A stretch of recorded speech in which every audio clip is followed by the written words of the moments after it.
First off, and I know there are some restrictions on this, but can you talk a little bit about recruiting and how it's going right now? Yeah, the process we're in right now is we've, through when our contact period started at the beginning of December, we've been out in schools really kind of all over the country, heavily focused on the Midwest here and in the metro areas in the Midwest and in some of the rural areas as well, but and then getting out into, Dallas and Phoenix and some other places outside of this area, just trying to, further evaluate and, get to know some of those kids we've been talking to now for some of them up to 6, 7, 8 months and getting to the end of the process here where we're having official visits on the weekends and some on the midweeks and just trying to get all the guys here on campus, to get all their questions answered and to, we're very big in the process on, obviously you got to be a good player and a good student, especially at a place like this, but the person is huge for us. So only way for us to get to know them is to get them here and be around them in some more intimate settings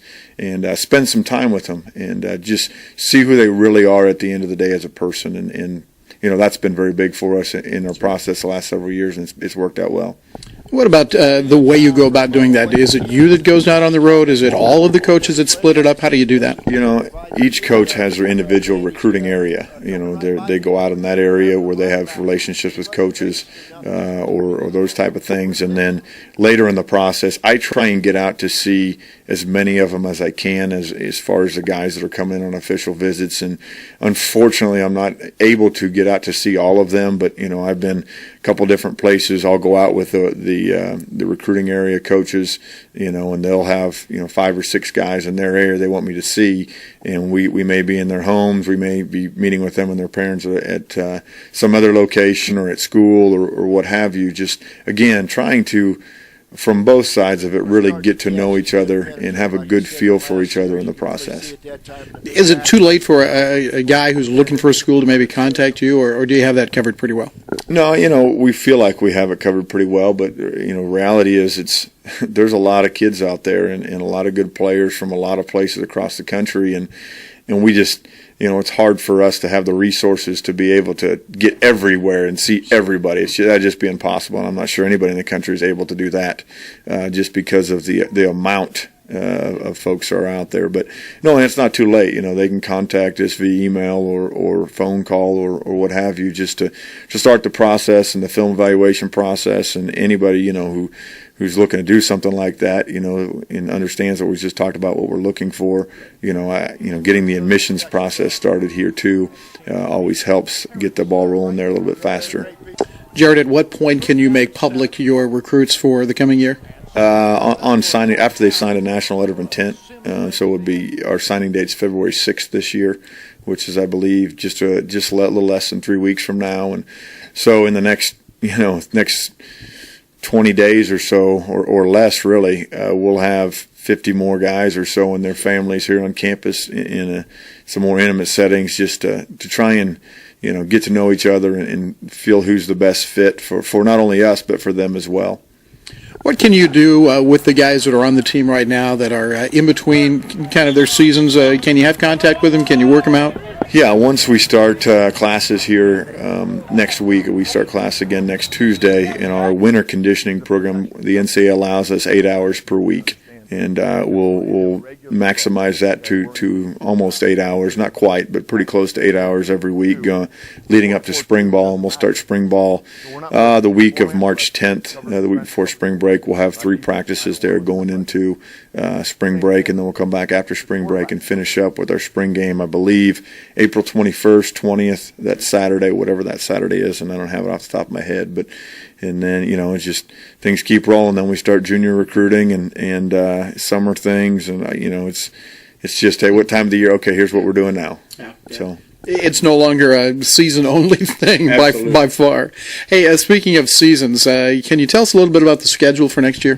Yeah, it's really nice to almost have it set. We essentially do have it set. We've got a 10-game schedule already set, and that stuff will come out here very shortly fact, we'll probably get up on the website here, in the next couple weeks. We are working on an 11th game, which would be a week 2. Right now, week 2 is an open date for us, a bye week for us. We're looking to fill that with another Division II school with a road game next year and then a home game in 14 the year after. We're in pretty good conversations with another Division II school to finish that up. So hopefully that transpires here in the next week or so, and we can have our full schedule finalized and have really a good portion of our 14 schedule done as well, which is a good place to be.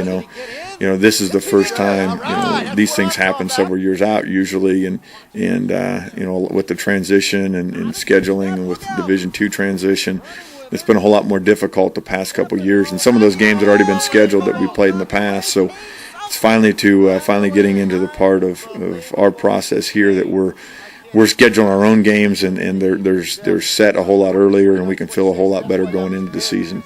Can you talk about the non-conference teams that are on the schedule right now? We'll start week 1 here. We'll play a Thursday night game on September 5th. It's a 7 o'clock game, I believe, against Concordia University out of Nebraska. And then week 2 is a bye. Week 3, we have a conference game at home. And then I believe week 4, we have South Dakota Mines, who we played up there this last year, that they come here. So as the schedule sits right now, we have our first 3 games at home. Again, we're probably going to fill that week 2 game with a road game just to break the schedule up and get it set. But right now we have 6 home games scheduled for next year and 4 on the road, which will end up turning into probably 6 and 5 on the road. But it'll be a whole lot. In the schedule flips every other year. You're gonna travel more than you're at home, or and then the next year you'll be home more than you travel. That's how it should work. Now, sometimes it's difficult to get that to work out well, especially with a conference schedule like ours when you're adding 3 or 4 extra non-conference games. Well, it should be exciting. We're all looking forward to that. Jerod Kruse has been our guest here on the HyVee Halftime Reports.